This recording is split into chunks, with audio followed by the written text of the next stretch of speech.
Hello to all lovers of scary stories. In today's video, I've prepared 5 short horror stories to help you fall asleep or just chill. I hope you enjoy the video and leave a like. Also, dropping a comment and subscribing will help me a lot. Back to the video. When I was 11, we moved into a 100-year-old farmhouse in Ohio. It was quiet, surrounded by cornfields, and had a weird musty smell we couldn't get rid of. The basement was dirt-floored and always cold. I hated it. A month after we moved in, I started hearing things beneath my bedroom floor. At first, it was just creaking. Then it became whispering. Faint, like someone talking directly under me. I told my mom. She laughed it off. "It's an old house," she said. "Old houses make noise." But this was different. The whispers got clearer every night. By the second week, I could make out words. "Hello? Can you hear me? Please, don't tell them." It sounded like a kid. One night I whispered back, "Who are you?" Silence. Then, "They put me here." The next morning I checked under my bed. Nothing. Then I noticed something strange about my floorboards. One plank near the foot of my bed was a different shade of wood, newer. I pried it up with a screwdriver. Beneath it was a narrow opening, too small for a person, but inside was a cloth doll. Old, rotten, with red buttons for eyes and a stitched mouth. I gave it to my mom. She got real quiet and threw it away. That night the whisper changed. It wasn't a kid anymore. It was a deep, harsh voice that growled, "You shouldn't have touched her." Every night after, the voice returned, angrier, closer. I started sleeping with headphones on. One night my headphones got yanked off while I slept. I woke up to find all the floorboards around my bed lifted, just slightly, like something underneath had been pushing up. The doll, it was back, sitting on my dresser. My mom called someone to bless the house, a priest or something. After that, the voices stopped, mostly. We moved out 3 years later. Last year I drove past the house, now abandoned. I looked up at the second floor window, my old bedroom. Something moved. And when I parked and stepped out, I heard it again. Faint, through the wind. They put me here. This happened when I was 14. My cousin and I were staying at my grandparents' rural home deep in the Appalachian woods. There was no internet, barely a phone signal, just trees, silence, and this old gravel path that ran through the woods and curved toward an abandoned shack. Our grandpa told us not to go near it. "Bad place," he said. "Someone died out there years ago. A woman. Went missing during a snowstorm. They found her months later, walking backwards." We thought he was just trying to scare us. One afternoon, we dared each other to go out there. So we did. The shack was rotten, almost caved in, but inside was a single wooden chair facing the corner and a broken lantern.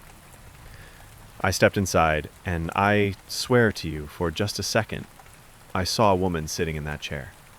Hair over her face, hands clasped in her lap. Then she was gone.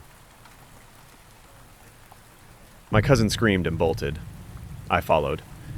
We told Grandpa. He didn't scold us, just got real quiet. "You didn't talk to her, did you?" We shook our heads. "Good," he said. "If you answer her, she follows you back." That night, we heard footsteps on the gravel path outside the house, slow, crunching, measured. We looked out the window and saw a woman, white dress, long dark hair, walking backwards down the path. She moved like she was floating. Her arms stayed perfectly still at her sides. She walked to the front of the house and stood facing away, still, for 2 hours. Then she walked backwards into the woods. Grandpa nailed the window shut the next day. In college, I lived in a dorm built in the 1940s. It had shared bathrooms, squeaky doors, and mirrors that always felt off, especially at night. My roommate Kate was superstitious. She covered the mirror in our room with a blanket every night.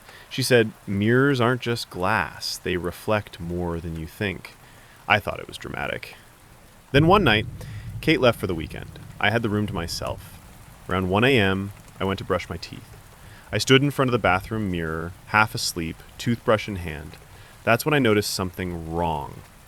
My reflection blinked before I did. I froze. I leaned in. My reflection leaned back. Normal. But something felt wrong. The timing was off, almost imperceptibly. Then, my reflection smiled. I didn't. I dropped my toothbrush and bolted back to my room, covered the mirror with Kate's blanket and tried to forget it. The next night I got brave or stupid and uncovered the mirror again. Nothing happened at first. Then around 2 a.m. I caught motion in the reflection, just over my shoulder. I spun around. No one there. When I looked back, my reflection was no longer mine. It was a girl. Long black hair, hollow eyes, pale skin stretched too tight. She looked at me and mouthed something.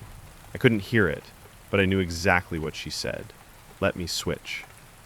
I threw the blanket over the mirror again and didn't touch it for a week. Kate came back, and I begged her to leave it covered. She didn't ask why, but one night she forgot. I woke up around 3 a.m. to the sound of whispering. Kate was standing in front of the mirror, staring into it, eyes wide, mouth slightly open. I called her name. She didn't move. I pulled her away, and the blanket fell off. Our reflections didn't move. They just stood there, frozen, staring at us. Then they blinked, in sync, and smiled. I covered it and taped the edges shut. We transferred rooms the next day. The school claimed the dorm was fine, but a janitor once told me something I'll never forget. That room? They used to say a girl hanged herself in front of that mirror during the war. Sometimes she still looks out, hoping someone will let her out. I moved into a small one-bedroom apartment last year. The place was decent, old building, creaky floors, low rent, the kind of place that always has character. My bedroom had a little attic hatch above the bed. The landlord said it was sealed. Nothing up there but dust. About a week after moving in, I started hearing noises at night. Soft bumps, scratches, like someone was crawling above me. I assumed it was rats, but it didn't sound like rats.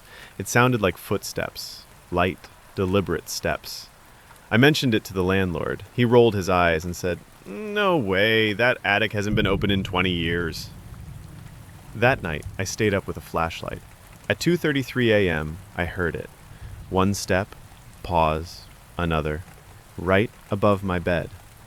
I stood on the mattress, heart hammering, and pushed on the attic hatch. It wouldn't budge. But then, I heard breathing. Not mine. I climbed down, pulled the blankets over my head like a kid, and barely slept. Next morning, I borrowed a ladder from maintenance, climbed up, and pried open the hatch. Inside was a tiny mattress covered in mold, a filthy blanket, a cracked photo frame with a faded picture of a girl, and scratch marks around the edges of the wood, like someone had tried to claw their way out. I called the landlord. He came with a crowbar and helped pull everything down. He looked shaken. Finally, he said, "In '99, a tenant reported hearing the same thing. We searched, found nothing. A week later, she went missing. Never found. I never rented to anyone who asked about the attic again. Until you." That night, I tried to sleep.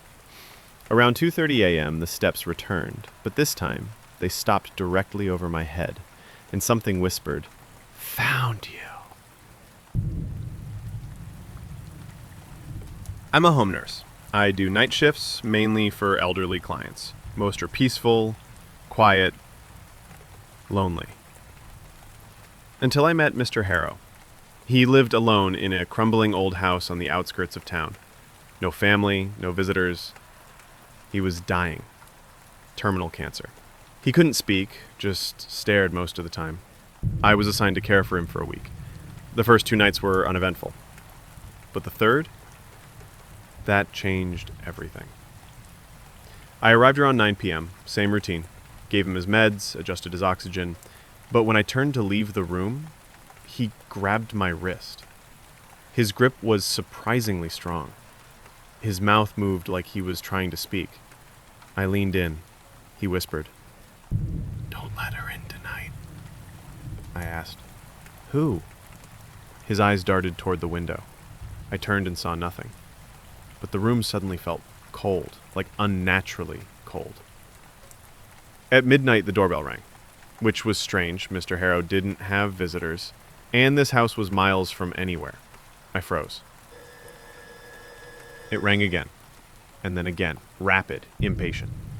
I peeked through the peephole. A woman stood on the porch. Pale skin, no shoes. Her head was tilted at a weird angle, like it didn't sit right on her neck.